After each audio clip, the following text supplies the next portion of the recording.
Hello student, কেমন আছো বলো? তাহলে আজকে আমাদের 6 to 10 এর স্পেশাল ব্যাচ। আজকে তোমাদের জন্য আজকে যে চ্যাপ্টারটা ডিসকাস করব সেটা ভেরি ভেরি ইম্পর্টেন্ট। সেটা হচ্ছে ট্রান্সপোর্ট ইন প্ল্যান্টস। তুমি এই চ্যাপ্টারটাকে অ্যাবজর্পশন ইন প্ল্যান্টসও বলতে পারো। মানে এই চ্যাপ্টারটা কিন্তু তোমার ভেরি একটা ইম্পর্টেন্ট চ্যাপ্টার। এটা তোমাকে পরবর্তীকালে অনেক সময় পড়তে হবে ওই চ্যাপ্টারটা। এবং এই চ্যাপ্টারটার মধ্যে আমাদের সিলেবাসের মধ্যে কি কি পয়েন্টস নিয়ে আমরা ডিসকাস করব শোনো। আমরা ডিসকাস করব প্ল্যান্টের ক্ষেত্রে মেইনলি কোন পার্টসটা ইনভলভ হয় বলো তো? তার ওয়াটার, প্ল্যান্টের তো ওয়াটার চাই, প্ল্যান্টের ওয়াটারটা প্ল্যান্ট সয়েল থেকে টেক আপ করে। তাহলে কোন পার্টস দিয়ে প্ল্যান্ট এই ওয়াটার টেক আপ করে? কেউ বলতে পারবে? লাইট ছেড়ে লেখো দেখি। প্ল্যান্টের কোন পার্টসটা তোমার এই ওয়াটার টেক করতে হেল্প করে? প্ল্যান্টের ওয়াটারের ইম্পর্টেন্সই বা কোথায়? প্ল্যান্টের ওয়াটারের ইম্পর্টেন্সই বা কোথায়? প্ল্যান্টে ঠিকই লিখেছো তোমরা অনেকে লাইভ চ্যাটের মধ্যে। প্ল্যান্টের মধ্যে roots is the specialized organ which is help to absorption the water and minerals. Very good. Now we discuss the very important chapter into the different topic. Now we discuss the chapter absorption in plants. Also you call it is the transport in plants. Same chapter. এই চ্যাপ্টারের মধ্যে আমরা first discuss করব why the water and minerals are necessary for plants.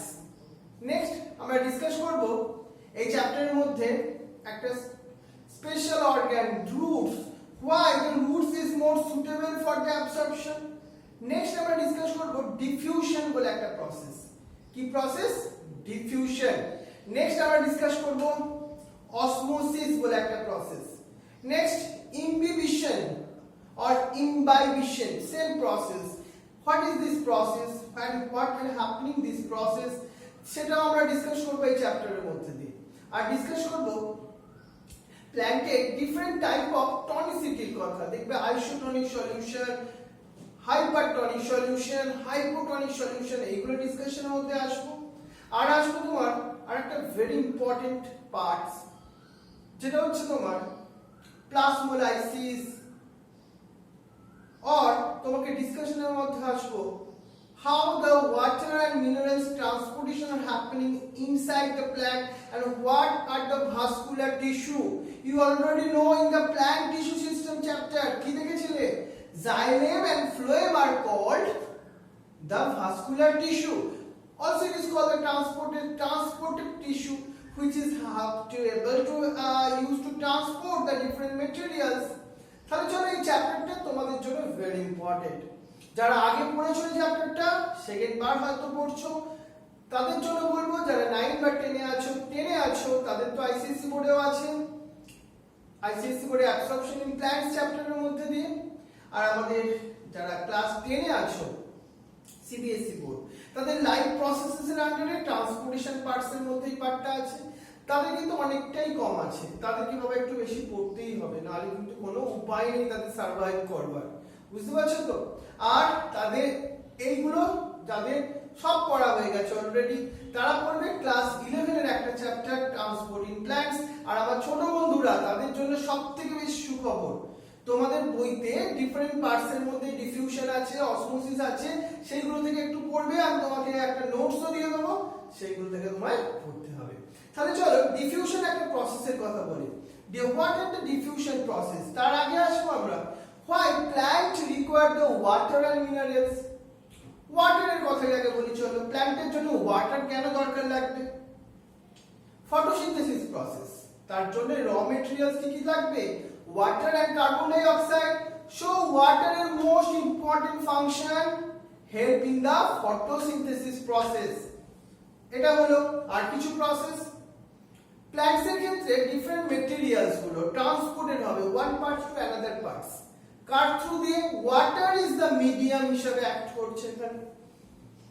Also একটা প্ল্যান্টের ক্ষেত্রে water, plant সেলের ক্ষেত্রে water is the most important materials.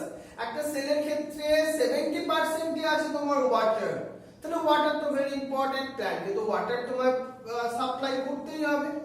R minerals গুলোর ইম্পর্টেন্স কোথায়? মিনারেলস মানে like sodium, like potassium, like calcium, এগুলোর ইম্পর্টেন্সটা কোথায় বলতে পারবে আরশি, রাজদীপ, প্রমিত, সৌরাশিস, অনিকেত, শাতানিক, সিন্দ্রিলা? সবাইকে বলছি, ভালো করে ব্যাপারটা আমরা বুঝি। মিনারেলস গুলোর importance, it is act as a cofactor for the enzyme. আমাদের সেলের মধ্যে তো different type of chemical reaction চলে, তাই না? ওই কেমিক্যাল রিঅ্যাকশনস গুলোর জন্য দরকার এনজাইম, আর এই এনজাইমের ফাংশনটাকে অ্যাক্সিলারেট করার জন্য দরকার মিনারেলস গুলো, লাইক সোডিয়াম, পটাশিয়াম। এছাড়া এই যে স্টোমাটা যে ওপেনিং হবে, স্টোমাটা কোথায় থাকে? সেই লিফের মধ্যে, সেটার ওপেনিং এন্ড ক্লোজিং এও মিনারেলস হেল্প করে। শুধু তাই নয়, লাইক পটাশিয়াম, লাইক ম্যাগনেসিয়াম, এগুলো সেলেরও ডিফারেন্ট কম্পোনেন্টস এর একটা ইম্পর্টেন্ট মেটেরিয়ালস হিসেবে কাজ করে। তাহলে এই নিয়ে আমাদের এই চ্যাপ্টারসটা মধ্যে আমরা ডিসকাস করব, how we provide the water and minerals into the plant, because you know the plant only require the water and minerals, and all the other foods they can produce himself by the photosynthesis process. তাহলে আমরা কি দেখলাম? প্ল্যান্টের ক্ষেত্রে ওয়াটারের ইম্পর্টেন্সটাই কোথায় and minerals এর ইম্পর্টেন্সটাই কোথায়। যেমন তোমরা নাম শুনেছো অ্যাডিনোসাইন ট্রাইফসফেট, এটিপি। দেখো এই এটিপি এর মধ্যে কি প্রেজেন্ট আছে? ফসফেট প্রেজেন্ট আছে না? তাহলে বুঝতে পারছো মিনারেলস এর ইম্পর্টেন্স গুলো কোথায়।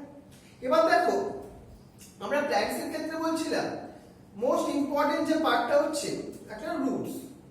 এই দেখো roots is the most important site for the absorption of the water and minerals. But why?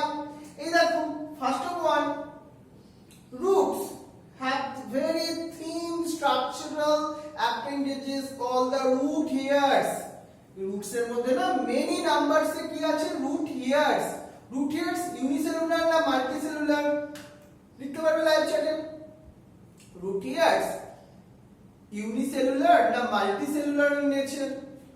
root hairs are unicellular in nature. very good. আর সবাই রেসপন্স করো, সবাই, অনিকেত, রাজদীপ, সৌরাশিস।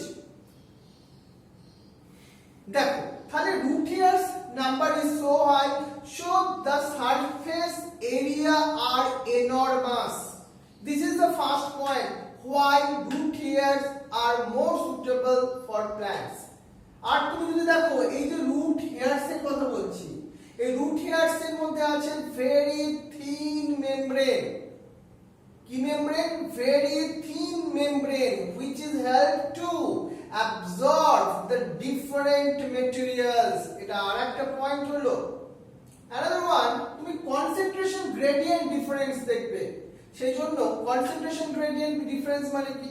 তুমি যদি এই রুট হেয়ারস এর স্ট্রাকচারের মধ্যে গিয়ে দেখো, এই দেখো সয়েলের মধ্যে রিজার্ভার কার ওয়াটার এন্ড মিনারেলস গুলো, সেটা আলটিমেটলি প্ল্যান্টস অ্যাবসর্ব করে।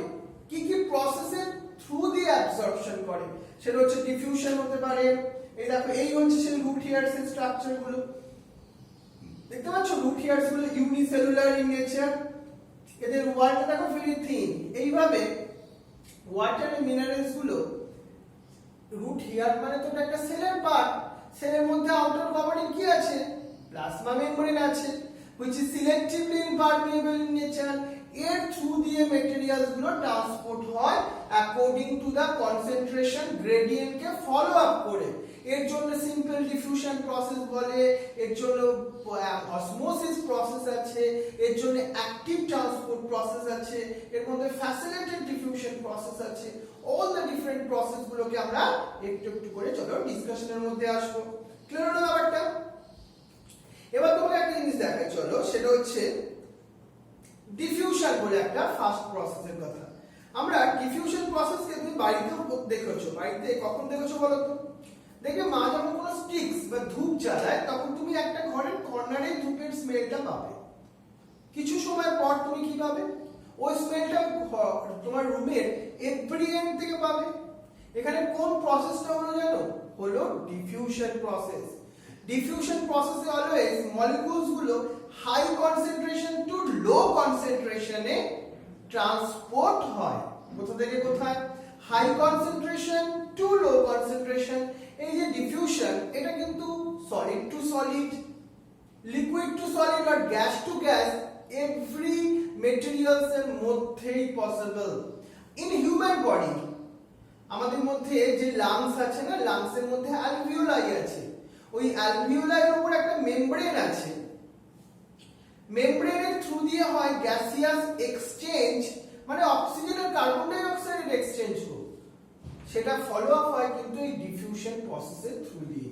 শুধু আরো ডিফারেন্ট যে মেটেরিয়ালস গুলো ট্রান্সপোর্টেশন হতেও diffusion very important role play করে। ডিফিউশন প্রসেসের জন্য মেইনলি কিন্তু আলটিমেটলি ডিপেন্ডিং হয় তার এভরি মেটেরিয়ালস এর মধ্যে, ম্যাটারস এর মধ্যে একটা কাইনেটিক মুভমেন্টস আছে, সেই মুভমেন্টটাই ফলো আপ করা হয়। গ্যাসের মধ্যে দেখবে কাইনেটিক মুভমেন্ট কি হয়, সবথেকে বেশি হয়। তাই gas to gas diffusion rate কিন্তু কম্পারেটিভলি অনেক হাই। বুঝে যাচ্ছে ব্যাপারটা? তাহলে এটাকে আমরা বললাম ডিফিউশন। কি হবে? অলওয়েজ হাই কনসেন্ট্রেশন থেকে লো কনসেন্ট্রেশন। কতক্ষণ হবে? যতক্ষণ না সেটা ইকুইলিব্রিয়ামে রিচ করে। এটাকে আমরা কি বলছি? Diffusion process. চলো একটা জিনিস দেখাই আর একটা। এবার দেখো, তোমাকে একটু ইজি করে ব্যাপারটাকে বোঝানোর চেষ্টা করি। তোমাদের স্কুল লেভেলে যে একটা এক্সপেরিমেন্টও দেওয়া থাকবে, সেটা কি শুধু দেখি আমরা।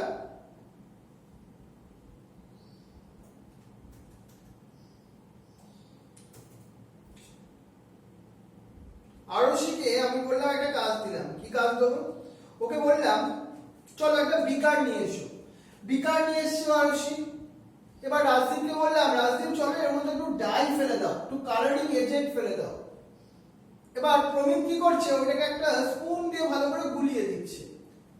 না গুলিয়ে যদি আমরা এই অবস্থায় রেখে দিই, প্রমিতকে বললাম ঠিক আছে তুমি একটু পরে করবে, আমরা জাস্ট কালারটা এইভাবে ফেলেছি। এই ফুড কালারে কনসেন্ট্রেশনটা এই রিজিয়নে তুমি কি দেখছো? বেশি দেখছো। এখানে কনসেন্ট্রেশন কি দেখছো? কম দেখছো। তাই এখানে ম্যাটেরিয়ালস গুলো হাই কনসেন্ট্রেশন থেকে দেখো লো কনসেন্ট্রেশনে ট্রান্সফার হচ্ছে। এই প্রসেসটাই আমরা বলছি ডিফিউশন।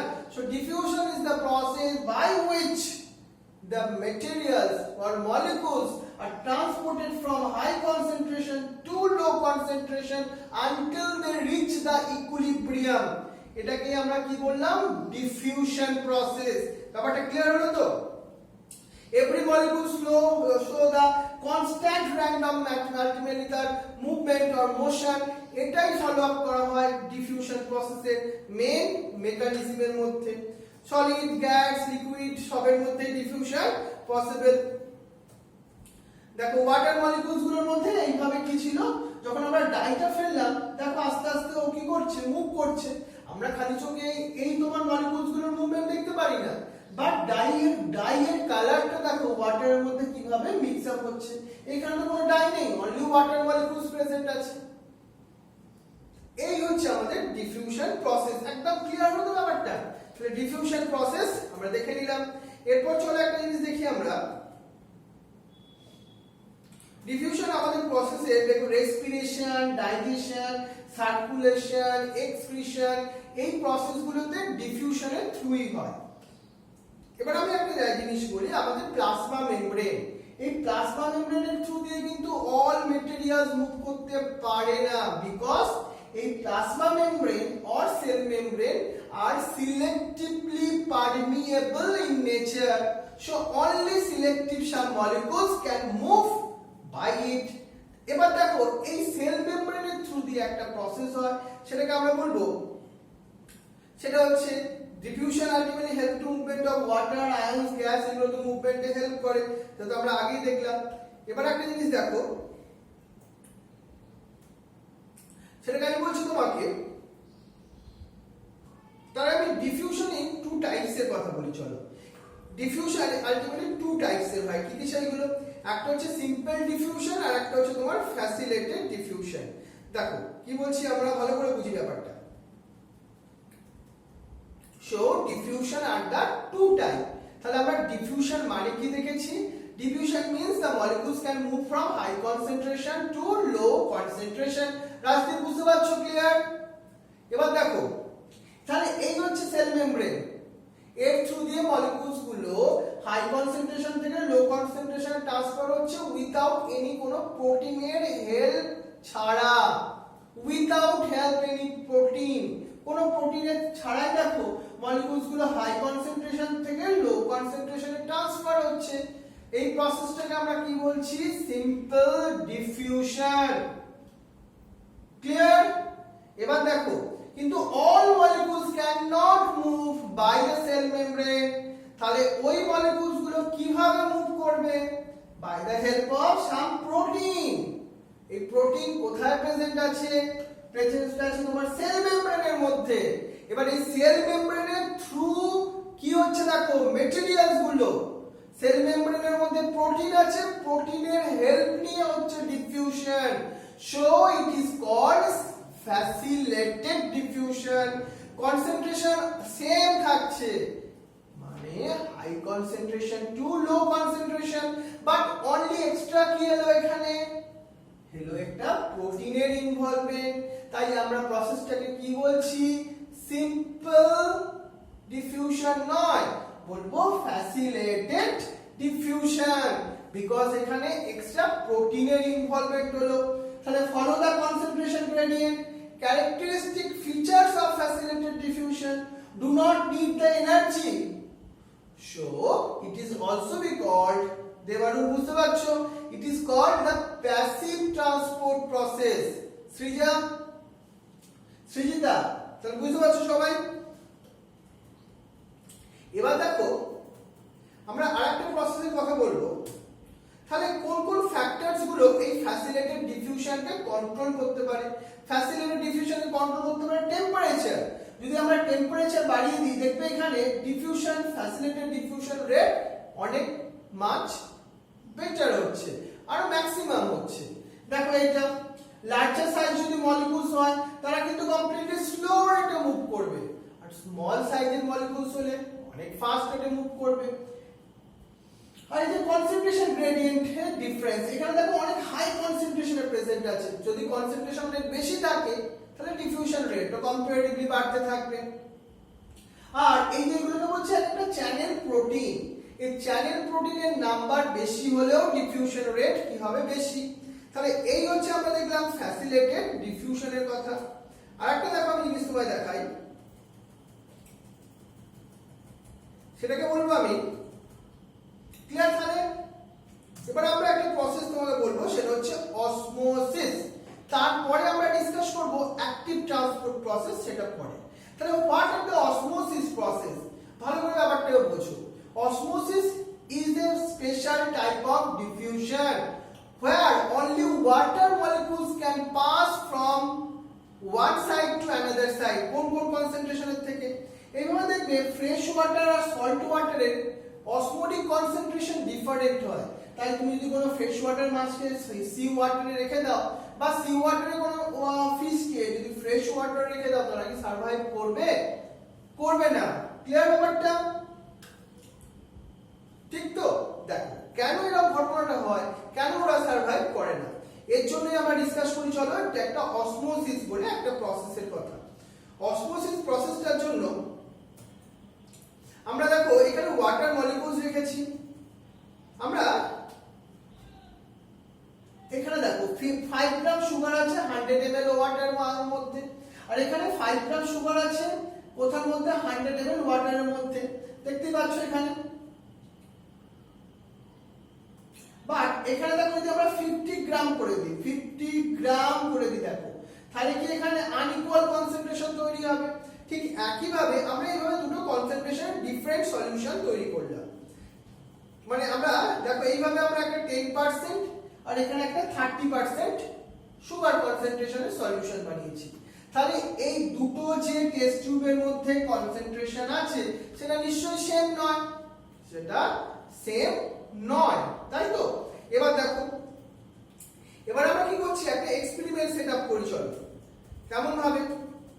এই সেলের মধ্যে দিয়েও কিন্তু হয় এই অসমোসিস প্রসেস। আমরা ডিফিউশন হয় যখন উইদাউট মেমব্রেন, বাট অসমোসিস প্রসেসের জন্য রিকোয়ার্ড আছে প্লাজমা মেমব্রেনের মতো membrane, which one is the selectively permeable in nature। কি ধরনের nature, selectively permeable in nature. এবার দেখো কি হচ্ছে প্রসেসটা। আমরা দুটো টাইপের সলিউশনের কথা বলি, একটা হচ্ছে হাইপোটনিক সলিউশন আর একটা হচ্ছে হাইপারটনিক সলিউশন। হাইপার কথাটার মানে কি বলছি, এখানে solute concentration is much more. Hypo মানে যেখানে সলিউট কনসেন্ট্রেশন লেস, তাহলে এইখানে কি দেখবো আমি, সলিউট কনসেন্ট্রেশন বেশি আছে, এখানে সলিউট কনসেন্ট্রেশন কম আছে।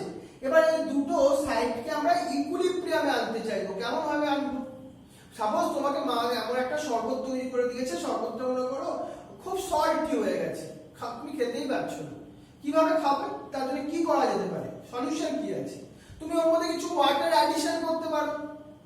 কি করার জন্য, কনসেন্ট্রেশনটাকে রিডিউস করবার জন্য, মিনিমাইজ করবার জন্য। এখানেও ঠিক হয় সেম প্রসেস। এখানে যেখানে হাইপারটনিক সলিউশন, সলিউটের কনসেন্ট্রেশন বেশি, আমরা যদি ওর মধ্যে ওয়াটার পাস করাতে পারি কি হবে, তার কনসেন্ট্রেশনটা কমতে থাকবে। তার আমরা কি করেছি, এই দুটো সলিউশনকে আমরা সেপারেট করেছি একটা সেমি পারমিয়েবল মেমব্রেনস এর থ্রু দিয়ে। কি মেমব্রেন, সেমি পারমিয়েবল মেমব্রেনস এর থ্রু দিয়ে। এবার দেখো তাহলে কোন সাইড থেকে কোন সাইডে ওয়াটার যাবে বলো তো, তাহলে এখানে তো মোর সলিউট, এখানে লেস সলিউট, ইকুইলিব্রিয়ামে আনতে হবে। কি করে ইকুইলিব্রিয়াম আনবো, এ সাইড থেকে যদি ওয়াটার বি সাইডের দিকে যায়, তাহলে দেখো কি হবে, বি সাইডের ওয়াটার লেভেলটা আস্তে আস্তে ইনক্রিজ করতে থাকবে। করবে তো, কেন করবে, ডিউ টু অসমোসিস প্রসেস। তাহলে আমরা অসমোসিস প্রসেসটাকে ডিফাইন করব কিভাবে, when the two different solutions are separated by a semi permeable membrane and the water molecules pass from the hypotonic solution to hypertonic solution to reach until they reach the equilibrium. This process are called the osmosis. তাহলে এখানটাকে আমরা কি বলতে পারি, less solute concentration, আর এখানে কি বলতে পারি, high solute concentration। তাহলে ডেফিনেশনটাকে তো এইভাবে বলা যেতে পারে, the process by which water can move from less solute concentration to high solute concentration, এটা বলা যেতে পারে। বুঝা গেল ব্যাপারটা। এটা যদি ঘুরিয়েও বলে আরেকটা ডেফিনেশনে, এখানে ওয়াটারের কনসেন্ট্রেশনটা কোথায় বেশি, আবার ওয়াটারের কনসেন্ট্রেশন এখানে বেশি কম্পেয়ার টু এখানে, কারণ এখানে তো সলিউট আছে। তাহলে আবার ডেফিনেশন যদি ঘুরিয়ে বলি, ওয়াটার কনসেন্ট্রেশনের উপর বেস করলে the movement of water from high water concentration to low water concentration, ব্যাপারটা একবার বুঝে নিতে হবে তোমাকে। তাহলে এই প্রসেসটাকে আমি বললাম কি কনসেন্ট্রেশন, রাইট, হাইপো থেকে আমাদের হাইপারের মধ্যে ট্রান্সফার মানে অসমোসিস প্রসেস। এবার আমরা কি করছি, উপর থেকে একটা পিস্টন দিয়ে চাপ দিয়েছি, দেখো এতে কি হচ্ছে, আমরা অসমোসিসটাকে প্রিভেন্ট করছি। So it is called reverse osmosis. মানে আমরা অসমোসিসটাকে যেন কি করছি, দেখো ওয়াটার মলিকিউলস তো এখানে ফ্লো করছিল, আমরা এখানে ওয়াটার মলিকিউলসটাকে প্রেসার দিয়ে অনলি অপোজিট ডাইরেকশনে ফ্লো করালাম। It is called reverse osmosis. কোথায় ইউজ হয় জানো, তোমার যে ওয়াটার পিউরিফিকেশন সেটআপ থাকে বাড়িতে, সেখানে দেখবে আরও ইউজ করা হয়। আরোতে আমরা এইভাবে রিভার্স অসমোসিস বলি, ইউজ করি। তাহলে আমরা দুটো টার্মস এবার ইউজ করি, এক্সো অসমোসিস আর একটা হচ্ছে এন্ডো অসমোসিস। কি নাম বলছি আমরা, এক্সো অসমোসিস আর এন্ডো অসমোসিস। এবার দেখো আমরা একটা সেলকে নিয়েছি, আর এই হচ্ছে হাইপারটনিক সলিউশন। হাইপারটনিক সলিউশন একটা বিকারের মধ্যে তুমি চিনি গুলে সুগারের সলিউশন করে একটা সেলকে রেখে দিয়েছো, মানে আউটসাইডে কনসেন্ট্রেশন হাই আর এই সেলের মধ্যে কনসেন্ট্রেশনটা কি লো। এবার দেখো তাহলে ওয়াটার মুভমেন্ট কোথায় হবে, এইখানে কনসেন্ট্রেশনকে তো কমাতে হবে। তাহলে water move from cell to external point, so it is called exoosmosis.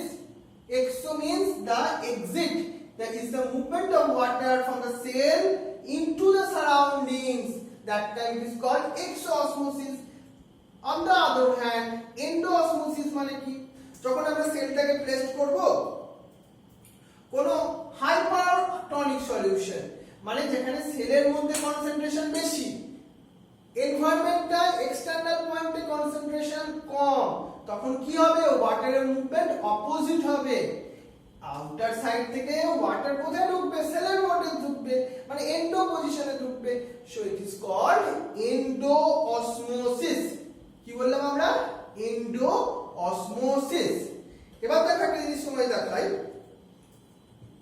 তাহলে আমরা তিনটে টাইপের সলিউশনের কথা বললাম। হাইপারটনিক সলিউশন কখন বললাম, when the surrounding solution concentration is much more, that time is called hypertonic. When the surrounding solution of the concentration of the solution is less, that time hypo. When the two concentration is same in the cell and their surroundings, তখন আমরা কি বলবো, isotonic solution. তাহলে আমরা তিনটে টাইপের সলিউশনের কথা জানতে পারলাম, এটা কিন্তু ভেরি ভেরি ইম্পর্টেন্ট। সিবিএসসি বোর্ডে যারা পড়ো তাদের কিন্তু বইতে খুবই অল্প, তাদের এইসব না বলে, এটা ক্লাস 9 এ তাদের ছিল, অবশ্য সিবিএসসি 9 এরও আছে, পড়েছিলে তোমরা, বাট এই টপিকগুলো পড়েই তোমাকে ট্রান্সপোর্টেশন পড়তে হবে, আদারওয়াইজ তুমি কিন্তু ট্রান্সপোর্টেশনকে ভাষায় শিখবে, কোনো লাভ নেই যেটা শিখে। তোমাকে ডিপে যেতে গেলে এই প্রসেসগুলো ভালো করে শিখেই যেতে হবে। আইসিএসসি বোর্ডের স্টুডেন্টরা কিন্তু এটাতেই অ্যাডভান্টেজটা পেয়ে যায়। এবার দেখো, সেল থেকে যখন ওয়াটার এক্সিট করে যায়, সেলটা আস্তে আস্তে দেখো কি হচ্ছে, দেখো আমরা কোনো প্ল্যান্ট সেলকে হাইপারটনিক মিডিয়ামে রেখে দিয়েছি, তখন কি হবে, সেল থেকে ওয়াটার এক্সিট করে যাচ্ছে, সেলটা আস্তে আস্তে সিঙ্ক করে যাচ্ছে, এইটাকে আমরা কি বলছি, প্লাজমোলাইসিস। দেখো শ্রিঙ্কিং অফ প্রোটোপ্লাজম কখন ঘটছে, plant cell in hypertonic medium, প্রসেসটাকে আমরা কি বলছি, প্লাজমোলাইসিস। কি বলছি আমরা, প্লাজমোলাইসিস। তাহলে দেখো আমরা তিনটে নরমাল আরবিসি কে দেখছি, এটাকে আমরা সোয়েল আপ করে গেছে আরবিসি, আর এটা হচ্ছে শ্রিঙ্ক করে গেছে। কেন বলো তো, তিনটে মিডিয়ামে আমরা আরবিসি কে ফেলেছিলাম। আমরা যখন আরবিসি সেলটাকে হাইপারটনিক সলিউশনে প্লেস করেছিলাম, ও প্লাজমোলাইজড হয়ে গেছিল। আইসোটনিক সলিউশনে রাখলে তারা কি হয়েছিল, নরমাল ছিল। আর তারাকে যদি আমরা কোনো হাইপোটনিক সলিউশনে রেখেছিলাম, এক্সটার্নাল মিডিয়াম থেকে সেলের মধ্যে ওয়াটার এন্টার করেছিল, সো সেলটা সোয়েল আপ করে গেছিল।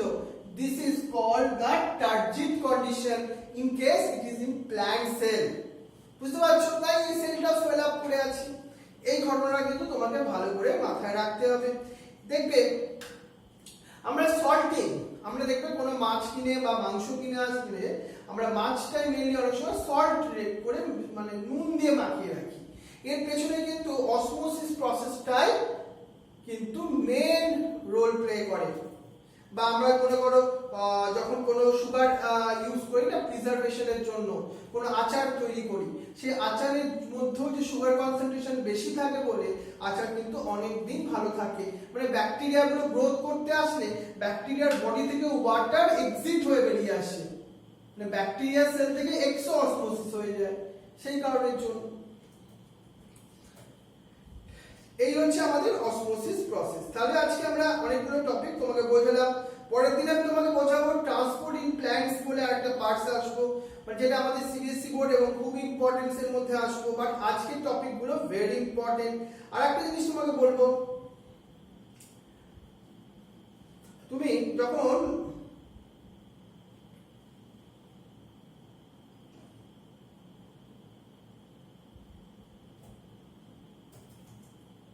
রেনি সিজনে বা মনে করো তুমি যখন একটুখানি ছোলা খেতে চাইছো, যখন বাড়ি থেকে ছোলা তুমি দোকান থেকে কিনে আনা হয়, ওগুলো ড্রাই থাকে না, কিন্তু ওটাকে জলের মধ্যে ভিজিয়ে রাখলে ওটা সোয়েল আপ করে যায়। বা রেনি সিজনে তোমার দরজাগুলো দেখবে খুব ইজিলি ওপেন খুলতে চায় না, এঁটে যায়, শক্তভাবে এঁটে যায়। কেন হয়? এর পেছনে একটা প্রসেস আছে, সেই প্রসেসের জন্য হয়। প্রসেসটা দেখো, আমরা যখন ড্রাই কন্ডিশনে আনি এইভাবে থাকে আমাদের সিডস গুলো। এবার একটা প্রসেস যার নাম বললাম ইমবিবিশন, এর জন্য কি হয়, সারফেস অ্যাট্রাকশনের থ্রু দিয়ে ওয়াটার মলিকিউলস গুলো সেলের মধ্যে এন্টার করে। Maybe it is living sell or dead cell হতে পারে। এই প্রসেসটাকে আমরা বলছি ইমবিবিশন। দেখো সেল টু সেলের মধ্যে না একটা কানেক্টিং ব্রিজও থাকে, it is called the plasmodesmata. কি নাম বললাম? প্লাজমোডেসমাটা। দেখো তুমি যখন ডেড উডেন্স বা রেইনি সিজনে এই যে তুমি একটা আমাদের দেবারুণ কি করেছে, দেবারুণ কার দরজা খুলতে পারছে না বেচারা, আটকে গেছে ভেতরে। এবার দেবারুণ কি কাঁদছে, বাচ্চা ছেলে। কেন আটকে গেছে জানো এই সময় দরজাটা? তার কারণ এই সময় ইমবাইবিশন একটা প্রসেস ঘটেছে। এই প্রসেসটা ভেরি ইম্পর্টেন্ট কিসের জন্য? এখানে সিডের জার্মিনেশনের জন্য। এখানে কি হয় প্রসেসের থ্রু দিয়ে? প্রসেসটার থ্রু দিয়ে সারফেস অ্যাট্রাকশনের থ্রু দিয়ে এখানে হয় কি হয়, সারফেস অ্যাট্রাকশনের থ্রু দিয়ে ওয়াটার মলিকিউলস গুলো সেলের মধ্যে এন্টার করে। এই প্রসেসটাকে আমরা কি বললাম? ইমবাইবিশন। এক্সাম্পল মনে রাখলে যেটা হচ্ছে সোয়েলিং অফ সিডস বা in the rainy season the swelling of the door, এগুলো एग्जांपल চলে আসবে। তাহলে এই হচ্ছে আমাদের আরেকটা লাস্ট টপিকের মধ্যে বলি ইউনিপোর্টস, ইম্পোর্ট আর অ্যান্টিপোর্টস এর কথা। আমরা একটা প্লাজমা মেমব্রেন নিয়েছি এইভাবে, ইউনিপোর্ট, সিম্পোর্ট আর অ্যান্টিপোর্টের কথা বলছি। এ একটা মলিকিউলস ভাবো এই সাইড থেকে এই সাইডে ট্রান্সফার হচ্ছে, কার থ্রু দিয়ে? একটা মেমব্রেনের থ্রু দিয়ে, তখন তাকে আমরা বলছি ইউনিপোর্ট। সিম্পোর্ট কখন বলবো? এ একটা মলিকিউলস, বি একটা মলিকিউলস প্লাজমা মেমব্রেনের থ্রু দিয়ে কি হচ্ছে, সেম ডাইরেকশনে ট্রান্সফার হচ্ছে, that is called the সিম্পোর্ট।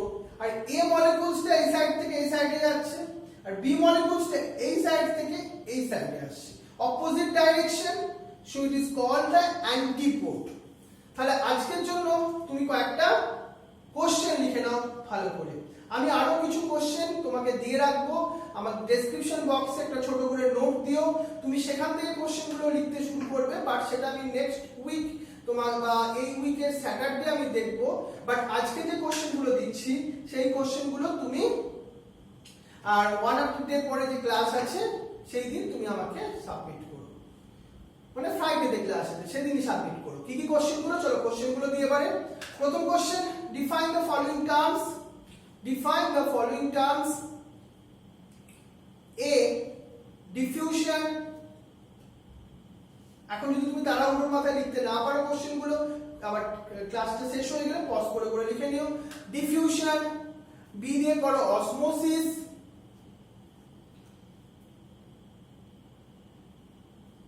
C দিয়ে করো ইমবাইবিশন। ডি দিয়ে করো প্লাজমোলাইসিস। ই দিয়ে করো টার্জিট। তারপরে লেখো next question, why roots are more suitable for absorption? Why roots are more suitable for absorption? Next question, write the importance of water and minerals for plants. Write the importance of water and minerals for plants. Next করো, explain the following terms: uniport, symport, antiport, hypotonic solution, hypertonic solution, isotonic solution. And last question দেখো, write the significance of A দিয়ে করো diffusion, B দিয়ে করো osmosis. এই কোশ্চেনগুলো তুমি ভালোভাবে তৈরি করে রাখবে। আমরা নেক্সট দিন তোমাকে ট্রান্সপোর্টেশনের উপর আরো কিছু পড়াবো, কি করে প্ল্যান্টের মধ্যে ট্রান্সপোর্টেশন হয়, কিভাবে ভাস্কুলারাইজড ভাবে মানে জাইলেম ফ্লোয়েম কিভাবে ট্রান্সপোর্টেশনে হেল্প করে। নেক্সট দিন আমরা সেটা ডিসকাস করব। খুব ভালোভাবে এগুলোকে তুমি তৈরি করে নাও। তাহলে আজকে যারা যারা সঠিক সময় অ্যাটেন্ডেন্স দিয়েছো তারা 1 মার্কস পেলে, আর যারা যারা হোমওয়ার্ক সাবমিট করেছো তারা আবার 5 পয়েন্টস পেয়ে গেছো। তাহলে আজকে তোমার যে হোমওয়ার্ক গুলো দিলাম তুমি নির্দিষ্ট সময়ের মধ্যে সেটাকে কমপ্লিট করে ফেলো, তাহলে আরো 5 পয়েন্টস পেয়ে যাবে। তো আমাদের অনেকেরই 100 পয়েন্টস এর গিফট কমপ্লিট হয়ে গেছে। যারা এখনো পাওনি তারা ভালোভাবে পড়াশোনা করো, একদম ভালোভাবে হোমওয়ার্ক করো, আর টেস্ট গুলো খুব ভালো করে দেবে। নেক্সট ডে মানে তোমার ফ্রাইডেতে আজকে আমি যতখানি পড়ালাম তার উপর কিন্তু একটা টেস্ট থাকবে, তুমি ভালো করে পড়াশোনাটা করে দেখো। ঠিক আছে, তাহলে আজকে এতটুকুই। Thank you very much, wish you best of luck. Thank you.